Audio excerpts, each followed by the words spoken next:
இந்த குலாப் ஜாமுன் மாவே யூஸ் பண்ணாம ஸ்வீட் பொட்டேட்டோல செஞ்ச குலாப் ஜாமுன் சொன்னா நம்புவீங்களா? அதை எப்படி செய்யலாம்னு இந்த வீடியோல பார்க்கலாம். ஃபர்ஸ்ட் பாயில் பண்ண ஸ்வீட் பொட்டேட்டோவோட ஸ்கின்னை பீல் பண்ணி அதோட ஃபிளஷை நல்லா மசிச்சு எடுத்துக்கோங்க.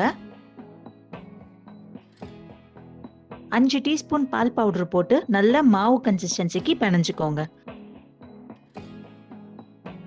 இது நல்லா பிணைஞ்சு முடிச்சதுக்கு அப்புறமா 2 இல்ல 3 டீஸ்பூன் நெய் ஊத்தி அதையும் நல்லா பிணைஞ்சுக்கோங்க. இப்போ இது ஒரு 30 மினிட்ஸ் ரெஸ்ட்ல இருக்கட்டும். இதுக்கப்புறமா யூசுவல் ஸ்டெப்ஸ் தான். இந்த மாவுல உருண்டை பிடிச்சு வச்சுட்டு சுகர் சிரப் ரெடி பண்ணிட்டு இதை நல்லா சூடான எண்ணெயில பொரிச்சு எடுத்து சுகர் சிரப்ல ஊற வச்சு சாப்பிட்டோம்னா டேஸ்டி அண்ட் ஹெல்தியான sweet potato gulab jamun ready.